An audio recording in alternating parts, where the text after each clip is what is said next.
All right, so we're going to take a look at classifying polars. All right, so that you know which one is which. So a circle looks like in this form.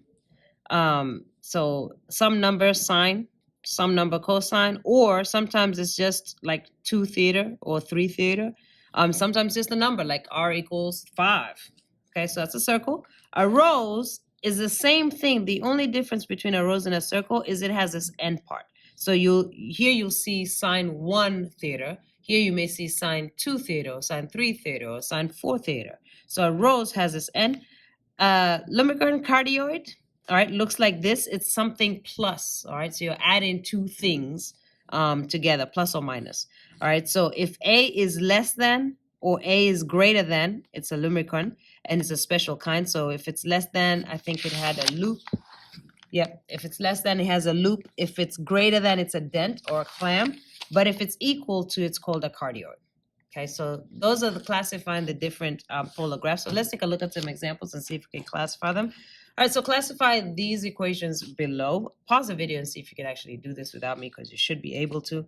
Remember, a circle doesn't have an end. There's no addition or subtraction. So this is addition and subtraction. So is this.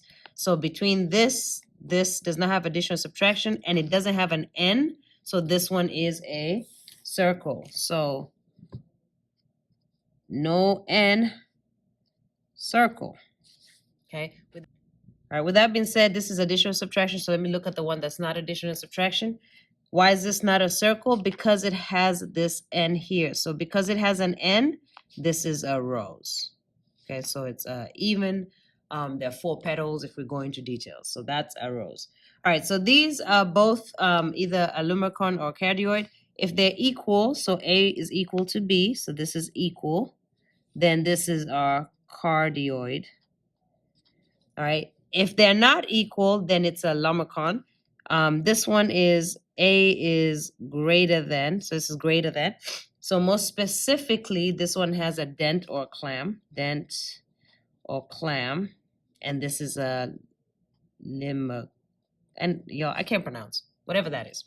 All right. So that's how you can classify them really quickly. So I just look for the n first. No n is a circle. With an n, it's a rose. And then if you have addition or subtraction, it's either a lumicon or a cardioid. A cardioid is when they're equal to each other, A equals B. And a lumicon is when A is less than or A is greater than B. All right, so let's go ahead and kind of just summarize everything we've done in this unit. All right, process of sketching polar graphs, identify the basic form. What is it? All right, if you need help, more specific help, you can go to whatever it is and see how we did do it. Determine key features based on the type of polar graphs and sketch it. All right, so the radius is -2. All right, so the radius is -2. Boom. All right, so the R is always -2.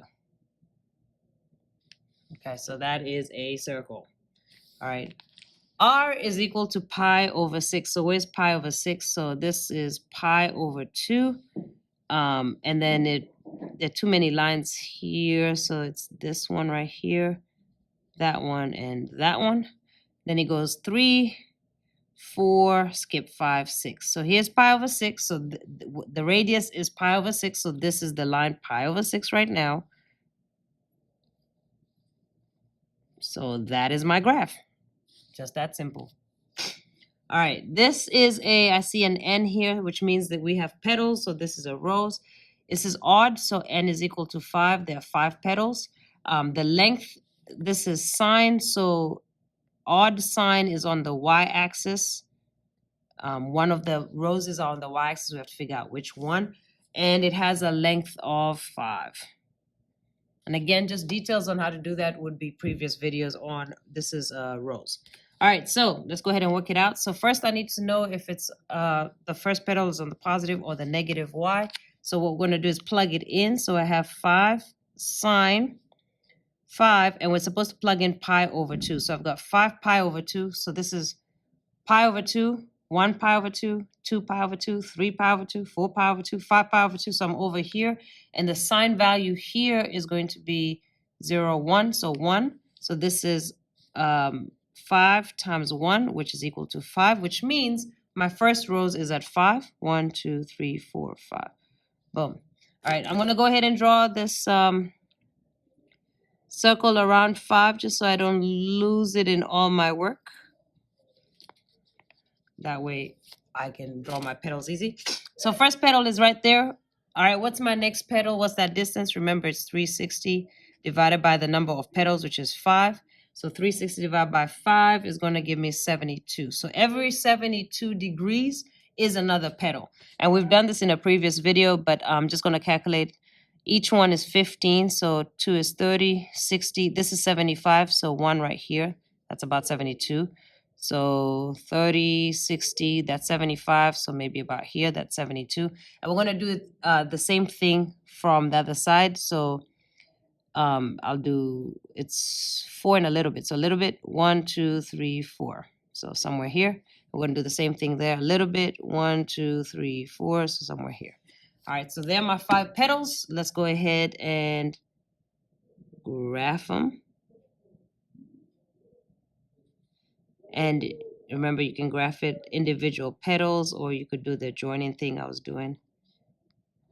Whatever is easier, it doesn't matter. All right, but there's 72 degrees between each petal, evenly spaced out.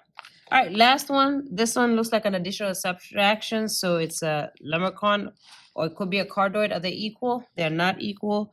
A is greater than B, which is invisible 1 right there. Okay, so it is a lemurcon. All right. Sine means this is the y-axis. Okay, so this is a dent or a clam, All right. So it's on the y-axis, and because it's -1, right? So it should be negative because it's negative. So it should be negative total of what, 5? So 1, 2, 3, 4, 5. So it should be a negative. And then my x-intercepts are going to be 4. So 1, 2, 3, 4. 1, 2, 3, 4. All right, and when you draw this, it's just gonna have like a little dent. So to the best of your ability.